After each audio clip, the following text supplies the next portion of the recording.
Bonjour et bienvenue sur Testcars, j'ai le plaisir aujourd'hui de vous retrouver dans une nouvelle vidéo avec à l'essai la toute nouvelle Peugeot 308 SW.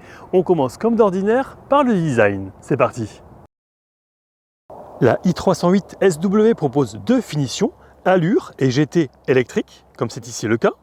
Il y a 5 motorisations sur la 308 SW, mais nous on va s'intéresser à cette version, la version donc électrique. On peut choisir parmi 6 coloris, dont ce gris sélénium, projecteur full LED, caméra et capteur sont de la partie à l'avant. Ici, on est en présence de jantes 18 pouces, à savoir qu'on peut choisir parmi 5 types de jantes et 5 selleries pour l'intérieur. Un design assez profilé, un vitrage arrière qui est surteinté, barre de toit bien entendu. On arrive sur la partie arrière avec la présence des capteurs, d'une caméra pour un système à 360 degrés, l'inscription de la finition, une très très belle signature lumineuse. Bon, ce n'est pas nouveau chez Peugeot. Ce qu'il est par contre, c'est ce logo depuis quelques mois déjà. Des faux diffuseurs. Pour info, sachez que dès la finition allure, vous aurez droit à l'iCockpit avec un écran de 10 pouces, le vitrage arrière surteinté, les capteurs avant et la caméra de recul. Au niveau des ADAS, j'ai noté notamment le freinage automatique d'urgence avec la détection des piétons, même la nuit. Il y a en outre deux prises USB-C à l'avant, un écran central de 10 pouces, le chargeur par induction, Apple CarPlay et Android Auto sans fil, les jantes 18, le régulateur de vitesse adaptatif, siège et volant chauffant, ainsi que 3 modes de conduite, sans oublier le B pour optimiser cette récupération d'énergie. L'autonomie est donnée à plus de 400 km en cycle WLTP. Le moteur développe 156 chevaux pour une vitesse max de 170 km/h grâce à sa batterie de 54 kWh. Le moteur est associé à une boîte automatique à 8 rapports électrifiés. Le chargeur embarqué est triphasé de 11 kWh.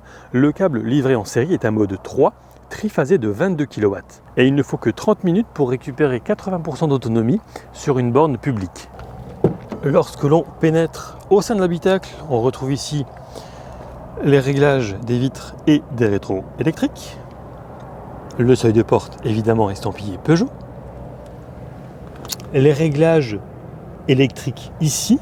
Pour autant, il y a quand même un réglage manuel pour avancer ou reculer le siège. Siège qui maintient extrêmement bien grâce au fait qu'il soit AGR. C'est une institution allemande qui permet d'avoir des sièges extrêmement confortables. Petit volant évidemment, avec ici la reprise de la finition, les commandes liées au feu. Plus bas, on va pouvoir ouvrir le coffre simplement en appuyant 2 fois sur cette commande, ou ici programmer par exemple le Webasto. Et puis aussi un petit endroit pour éventuellement y glisser une pièce. Aérateur, et ici le bas de l'iCockpit en noir laqué. On va s'installer à bord.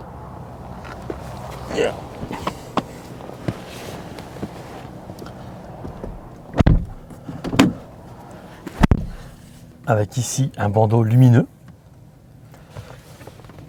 Le fameux petit volant.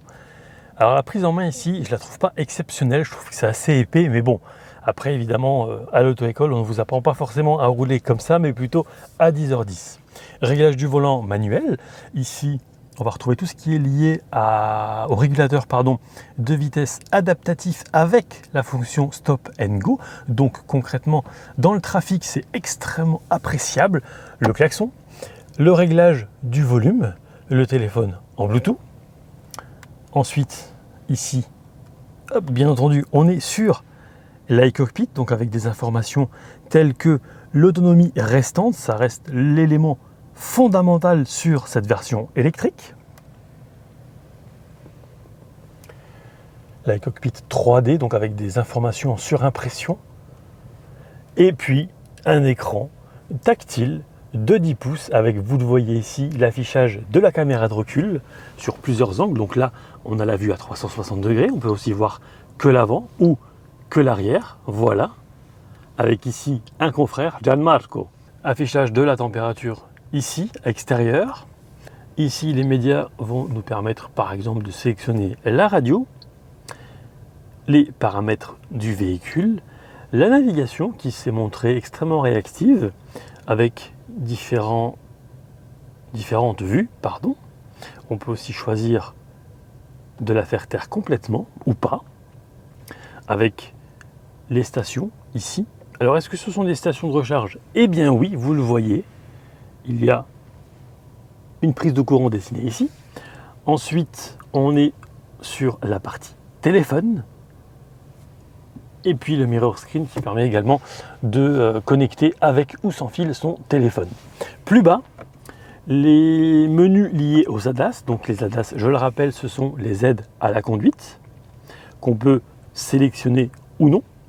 Ensuite, le menu, la commande tout au moins liée à la climatisation, mais aussi on peut à partir d'ici déclencher les sièges chauffants,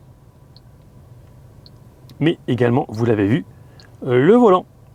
Alors actuellement il fait 21 degrés, on ne va pas en avoir besoin. Désembuage, recyclage de l'air, le désembuage également.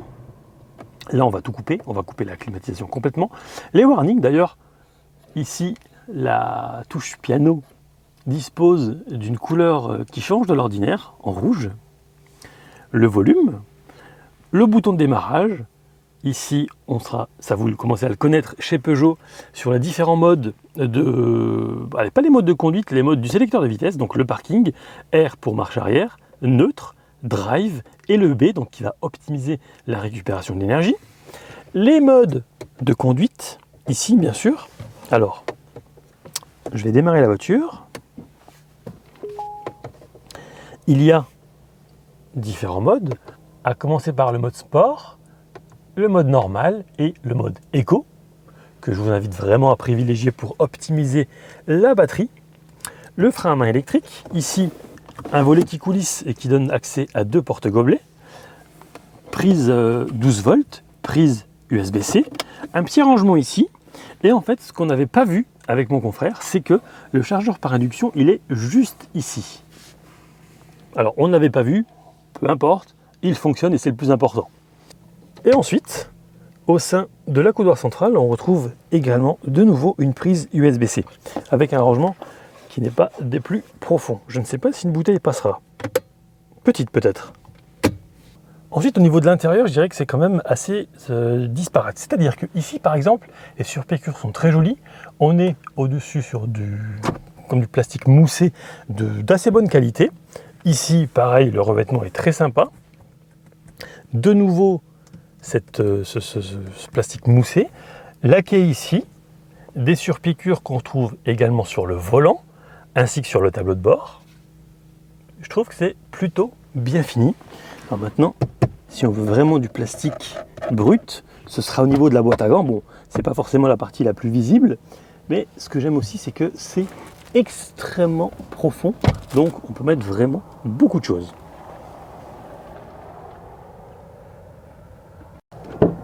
Je vais maintenant m'installer à l'arrière, sans modifier ma position de conduite.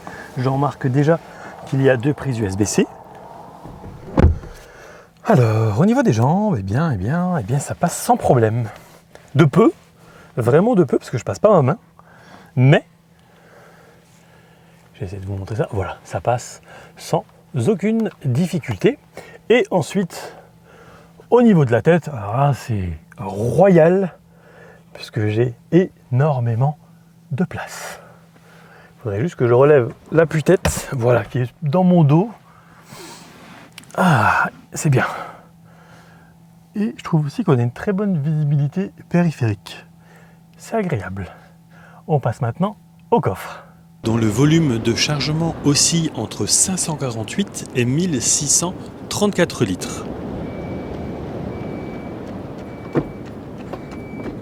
Je suis actuellement avec Vera. responsable produit 308 et 308 SW, quelle que soit la motorisation. Bonjour Vera. Bonjour. Alors, qu'est-ce qu'il faut retenir sur cette 308, notamment SW, électrifiée, la i308? Cette i308 SW retrouve en fait toutes les caractéristiques de la 308, de la 308 SW, en particulier son allure, son style affirmé et surtout un point important qu'on avait déjà sur les silhouettes thermiques et PHEV, mais qui est peut-être encore plus important pour la silhouette électrique, son efficience native. C'est une voiture qui a été dessinée en commun entre nos stylistes et nos équipes d'aérodynamiciens. Le cahier des charges était assez intéressant. Pour les deux équipes, les stylistes ont pratiquement demandé à nos aérodynamiciens « dessinez-nous la forme aérodynamique ». La forme de voiture la plus aérodynamique et nous allons l'habiller, la styliser. Et c'est comme ça qu'est née cette 308 très aérodynamique et efficiente.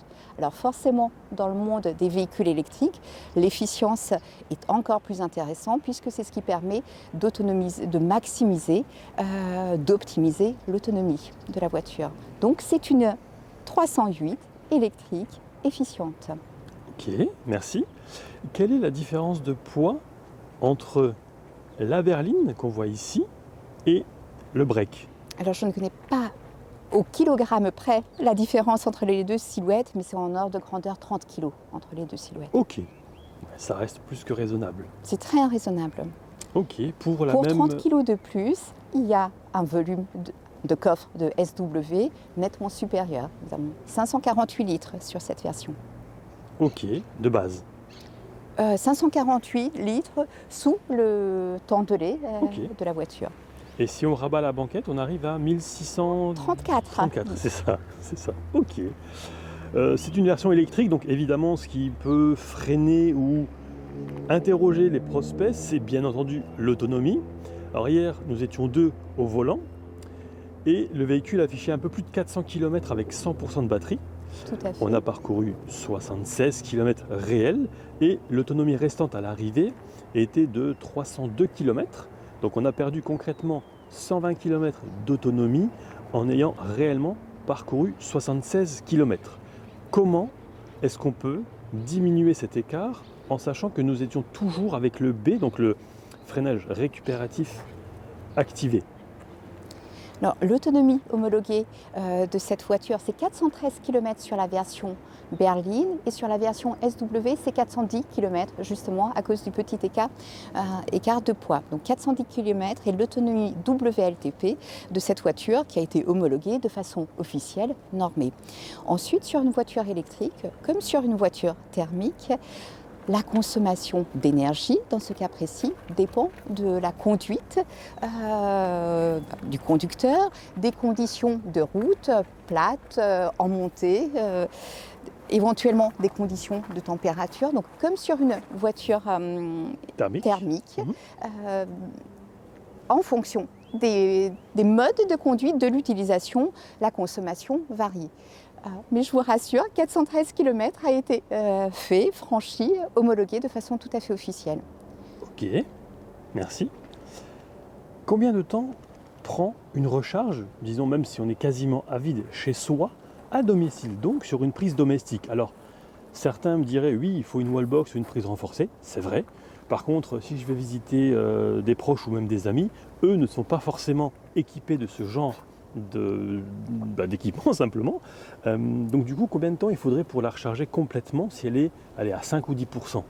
Alors, si je puis me permettre une petite préconisation avant de répondre à cette question, d'une façon générale, on recommande d'utiliser, d'effectuer, de ne pas trop descendre en dessous de 20% de charge de batterie. Et puis on recommande en général de ne pas forcément dépasser plus que 80% de charge. En tout cas, la plage d'utilisation de 20-80% est la plage de charge optimum. Idéal, ouais. Pardonnez-moi, je le dis quand même, quand on est sur autoroute avec une prise rapide 100 kW, c'est les 20 à 80% de charge sont réalisés en 27 minutes. La configuration que vous venez de me décrire existe évidemment. Tout le monde n'est pas équipé d'une wallbox ou tout le monde n'a pas à sa disposition une borne de recharge rapide. Donc dans ces cas, lorsqu'on cherche à se recharger à la maison, nous recommandons, nous côté constructeur, plutôt d'avoir des prises Green Up qui optimisent le temps de recharge. Mais si ce n'est pas le cas, comme dans cette situation, sur une plage 20-80, c'est celle que je maîtrise le mieux. Donc sur une prise domestique 1,8, le temps de recharge est à peu près de 20 heures. D'accord, ok, donc une journée à peu près. Donc voilà, il faut pas. Si c'est la configuration, je vous suggère de vous faire inviter pour la nuit. C'est peut-être plus simple, ou le week-end. Ok, non mais c'est bien, c'est honnête et c'est super intéressant parce que des situations comme celle-ci, je pense qu'elles peuvent arriver si elles ne sont pas déjà arrivées. Je pense que ce type de situation, quand on est chez soi, et que ce sont les 20 heures en question chez soi, c'est absolument transparent, hein, puisqu'on fait ça la nuit, il n'y a aucun problème. Effectivement, le cas où on va quelque part loin de chez soi, enfin à distance de chez soi, où il n'y a pas l'équipement nécessaire, oui, c'est autre chose. Ouais. Mais si je peux encore me permettre, ouais, c'est pas du tout ma partie, pardon, parce que je ne suis absolument pas commerciale. Je crois que souvent les wallbox sont offertes avec l'achat d'une voiture électrique. Donc vous avez entendu, il faut négocier avec son commercial au garage, en concession. Ok. Est-ce que vous savez quel est le mix de vente entre la berline et le break ? Alors là, je le connais pour les versions thermiques et PHEV, puisque nous sommes en train de lancer les versions électriques. Que je ne vous dise pas de bêtises, c'est 55% de berline, 45% de SW. D'accord, très bien. Et les deux silhouettes plaisent beaucoup. Et j'ai toujours un petit attachement personnel, c'est pour la SW, hein, qui est vraiment très intéressante, qui est plus qu'une SW. Enfin, ce n'est pas une 308 rallongée avec du coffre supplémentaire, c'est vraiment une voiture authentique, à part, une voiture qui a sa propre personnalité. C'est une vraie voiture, ce n'est pas un dérivé de la berline. Et la i308 SW est la seule sur le marché avec la i-Astra. Ok, merci. Le véhicule, vous pensez qu'il sera plutôt vendu, ou on va dire qu'il se retrouvera plutôt au sein des flottes ou aux particuliers ? Sur nos versions thermiques et PHEV, le mix est déjà assez égal, en tout cas assez bien, je ne trouve pas le terme, mais assez équilibré ouais. entre flotte et particulier. Je pense que ce sera également le cas pour ces silhouettes électriques, même si dans un premier temps, peut-être qu'on aura plus d'appétence chez les particuliers et très vite, les flottes suivront. Évidemment qu'il est intéressant pour une flotte d'économiser sur les coûts d'énergie. Absolument. Et si vous deviez retenir qu'une seule chose de ce modèle ou de ces modèles, ce serait ? Ah, la question difficile. Une seule chose. Une seule chose.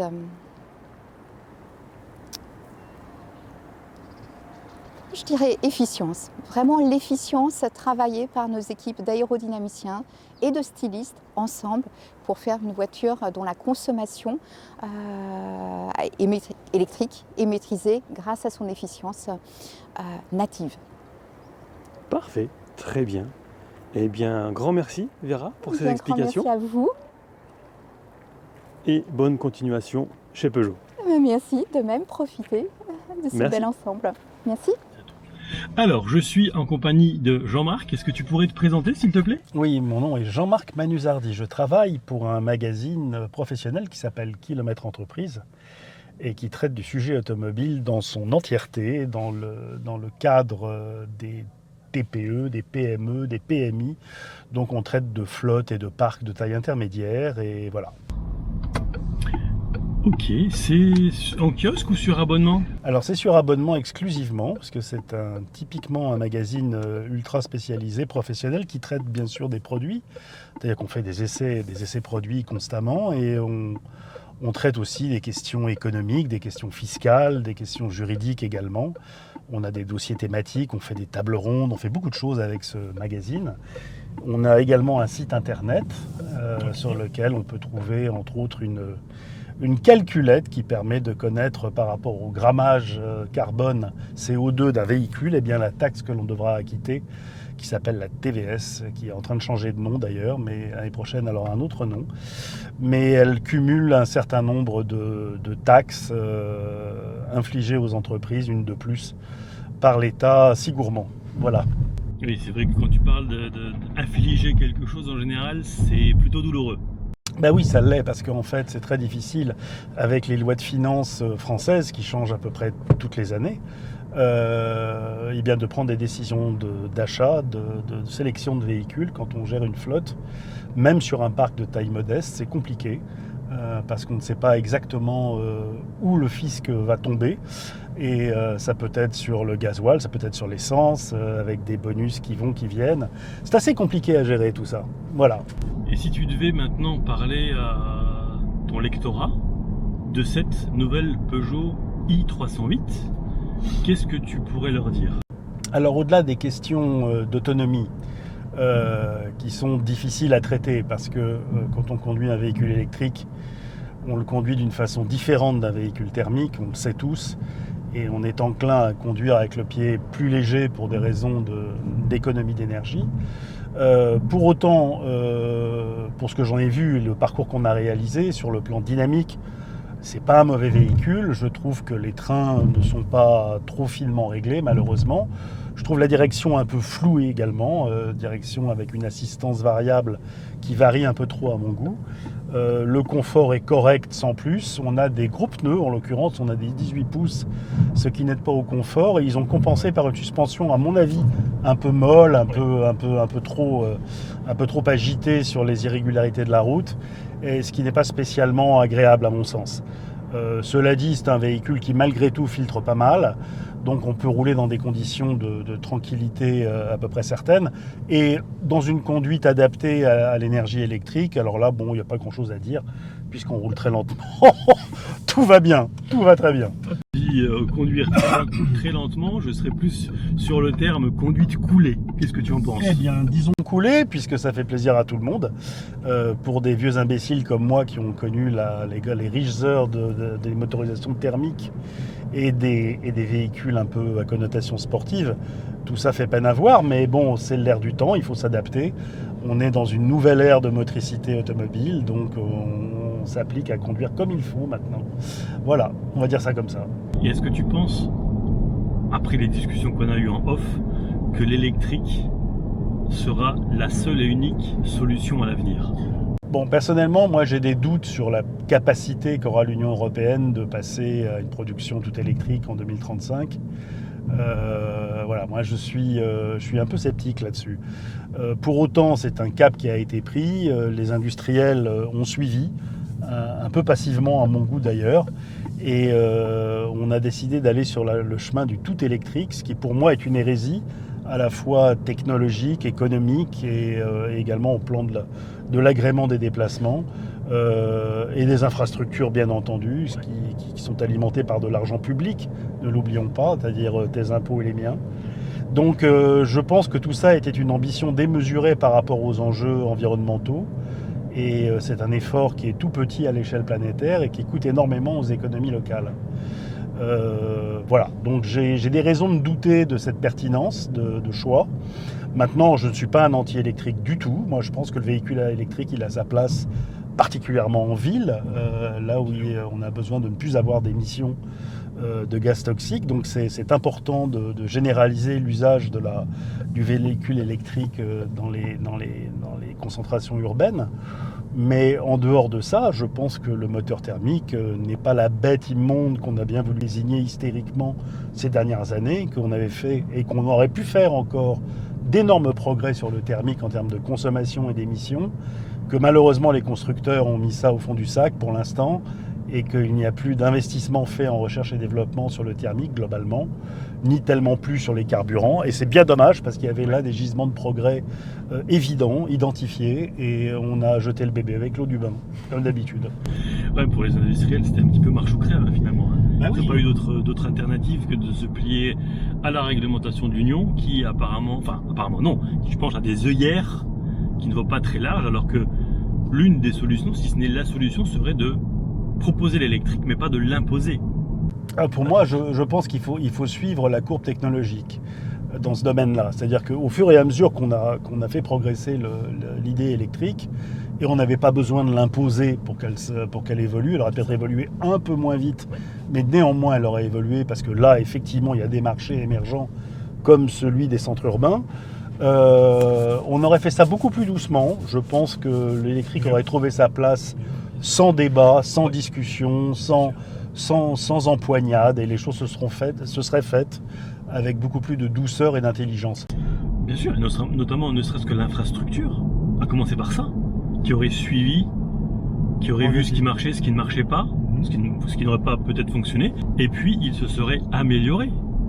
Oui, moi j'en doute pas, c'est-à-dire que très souvent le marché commande par le bon sens du retour sur investissement. Maintenant, il faut être incitatif, c'est vrai, et parfois il y a des réglementations qui aident à faciliter et à débloquer des investissements structurels. Donc je ne suis pas opposé à ça non plus, mais il faut faire les choses avec calme et économie. Là, on a véritablement mis dans la balance un ensemble industriel remarquable qui est pas en perdition, n'allons pas jusque-là, mais qui se porte pas bien et qui est dans une mutation à marche forcée, qui coûte beaucoup en emploi et en investissement. Donc moi je suis pas très enthousiaste sur cette façon de faire, mais qui est très malheureusement très Union européenne, très bureaucratique, et je déplore que les constructeurs n'aient pas, à l'instar d'autres industriels, fait jouer le principe du lobby de manière beaucoup plus active pour raisonner les décideurs sur certaines questions, sur certaines mutations. Bien sûr, parce que si par exemple on prend un exemple concret, toi tu parles, on va dire, au chef d'entreprise. J'imagine le chef d'entreprise qui doit se déplacer, ou le commercial, qui doit se déplacer sur plusieurs points différents en une journée. Avec l'électrique, il a potentiellement, à l'heure d'aujourd'hui, des soucis. A contrario, le client lambda qui, lui, va faire par exemple 100 ou 150, même voire 200 km réels en hiver, par exemple, il va pouvoir y arriver, mais en anticipant, en planifiant. Il va peut-être avoir un peu plus de temps que le professionnel, parce qu'aujourd'hui, à moins peut-être de travailler à la poste et de faire du stop and go, compliqué de faire des tournées de commerciaux, par exemple, en tout électrique. C'est-à-dire que dans le champ de l'entreprise, il y a toute la partie livraison qui peut être souvent programmée, et on peut organiser, en dotant sa flotte de suffisamment de véhicules et de ressources en charge électrique, on peut organiser des tournées, donc ça demande effectivement un effort de planification, une éco-conduite, enfin d'un certain nombre de changements dans les comportements et dans l'investissement stricto sensu, mais il y a une capacité à répondre à une nécessité de tourner. En revanche, comme tu le disais très justement, quand on se met dans la peau d'un commercial ou d'un chef d'entreprise qui est un bouffeur de kilomètres, qui a besoin parfois de faire un crochet par chez un client qui a un problème sur son chemin de retour, par exemple, eh ben, il ne pourra plus le faire en électrique parce c'est pas ce qu'il aura planifié, et il sait qu'il ne pourra pas faire les 80 km qui le séparent de son client. Il sera obligé de s'arrêter, et si ça se trouve, quand il arrivera, les bureaux sont fermés. Donc c'est un vrai problème quand on a besoin d'une vraie mobilité, où l'autonomie ne doit jamais être un problème, où la ressource énergétique n'est pas un problème non plus. Là, on a besoin de moteurs thermiques, parce que le gasoil, il sait très bien faire quand on doit, entre guillemets, bouffer du kilomètre. C'est un moyen de se déplacer qui est peu cher, qui est peu émetteur de gaz et de carbone. Donc franchement, la route en véhicule diesel, c'était tout à fait cohérent. Et dans le milieu professionnel, on porte le deuil d'une technologie qui est condamnée, amenée à disparaître, parce que les constructeurs ont de moins en moins de dieselisation dans leur catalogue, et c'est véritablement dramatique. Je vois une marque aujourd'hui comme Skoda, je ne leur fais pas de la publicité, ils ont très volontairement gardé un taux de dieselisation important pour leurs produits, parce que c'est une marque qui est très consommée en PME, Skoda, pour un rapport qualité-prix-fiabilité qui est réel. Et donc ils ont eu l'intelligence de garder un taux de dieselisation important. Le plus longtemps possible, ils le feront, pour s'assurer effectivement un portefeuille de commandes intéressant. Ouais, mais je pense qu'on y reviendra. Tu verras que dans quelques années, ils vont peut-être ouvrir les yeux. Et comme tu dis, c'est vrai que l'électrique, c'est quand même agréable. Après une journée de travail, tu te poses dans ta voiture, ça fait aucun bruit. Bon, ici, la 308, en plus, il y a de la place à l'arrière, vous l'avez vu, sans modifier ma position de conduite, par exemple. Il y a de la place dans le coffre pour charger. évidemment, la batterie, elle prend de la place, c'est du poids. Maintenant, ça peut répondre à un certain type de client bien précis, mais c'est vrai qu'il ne faut pas toujours pas mettre de côté complètement les autres énergies. Et c'est vrai aussi que cette 308 existe par exemple avec d'autres motorisations, que ce soit thermique ou PHEV. Mais pareil, le PHEV, c'est bien, mais il faut prendre le coup, je vais dire, de recharger sa voiture. Parce que, et tu m'arrêtes si je me trompe, mais encore une fois, le commercial qui a une carte essence, il s'en fout royalement de devoir, ou de même de pouvoir, ne serait-ce que de pouvoir recharger sa voiture. On en parlait aussi en off. Moi, je roule en PHEV à titre privé, qu'il neige, qu'il vente, enfin peu importe, tant qu'il n'y a pas une tempête, je branche ma voiture tous les soirs, ou quasiment tous les soirs. Mais le commercial... Non, c'est pas le cas. Nous, on l'a constaté d'abord en parlant aux rouleurs dans les entreprises et en parlant surtout aussi aux loueurs longue durée, puisque c'est eux les principaux pourvoyeurs de véhicules pour les parcs d'entreprise. La location longue durée est une solution largement usitée dans le milieu professionnel et ces gens-là nous disent, bon, pour peindre un gros trait, je dirais qu'il y en a certains qui ont retrouvé les câbles de chargement qui n'étaient même pas sortis des housses, qui n'avaient pas été sortis une seule fois des housses lors de l'arrêt technique du véhicule, ils l'ont constaté. Et surtout, malheureusement, en entreprise, ce sont les comptables qui ont été les premiers avec le PHEV, donc l'hybride rechargeable, à se rendre compte qu'ils avaient des dépenses de carburant qui avaient explosé. Pourquoi ? Parce qu'il y a le poids des batteries à traîner en plus d'un véhicule qui n'est plus chargé, ou pas chargé, ou mal chargé. Et à partir de là, effectivement, on a une dépense d'énergie qui est plus importante. Donc ça les fâche beaucoup.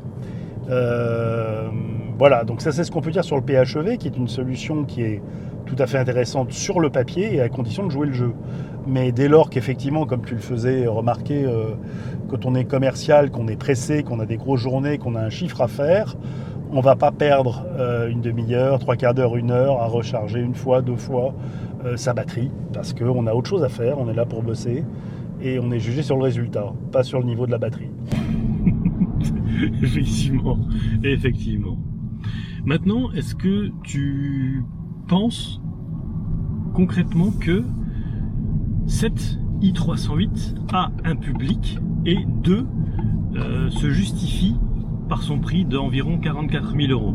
Alors, oui, elle a un public bien sûr parce qu'elle a des qualités cumulées pour un véhicule électrique. Tu le faisais sentir tout à l'heure, tu donnais les chiffres. Elle a une malle arrière qui est existante, qui est effective, avec des sièges qui basculent facilement. Ça devient une surface utile importante. Donc, disons-le, parce qu'il y a quand même l'espace que bouffent les batteries qui se fait sentir souvent dans les véhicules. Là, il y a plutôt un assez bon compromis entre la capacité de chargement et la réalité électrique. Bon, au-delà de ça, il a les caractéristiques et les qualités et certains inconvénients des véhicules de gamme intermédiaire sur ce segment-là. Il est plutôt pas mal fabriqué, pas mal réalisé. Il est correctement fini, donc les matériaux sont, on va dire, corrects. Voilà, c'est pas un véhicule absolument époustouflant, à mon sens, c'est très personnel ce que je dis, mais il fait le job, voilà. Et il peut servir dans une utilisation polyvalente de déplacements courts, programmés donc, sans trop d'improvisation, pour aller et revenir du bureau, pour aller sur un aéroport bien sûr, et pour le charger à la maison le soir, c'est vraiment pas un problème. Donc je dirais que c'est plutôt un assez bon produit. Maintenant, il a une conso WLTP qui est très favorable. Maintenant, dans la vraie vie, je crois qu'il est un peu tôt pour qu'on se fasse une idée. On regardera ça tout à l'heure. Ce qu'on a pu consommer, on a conduit un peu cow-boy tout à l'heure. Tu as conduit un peu cow-boy. Voilà, et on verra ce que ça nous a coûté en termes de réserve énergétique. Oui. On fera un point puisqu'on a conduit quand même 2/3 voire 3/4 très calme. Et puis on s'est autorisé un petit quart amusant sur les virolos. Mais voilà, on verra bien ce que ça donne à la sortie.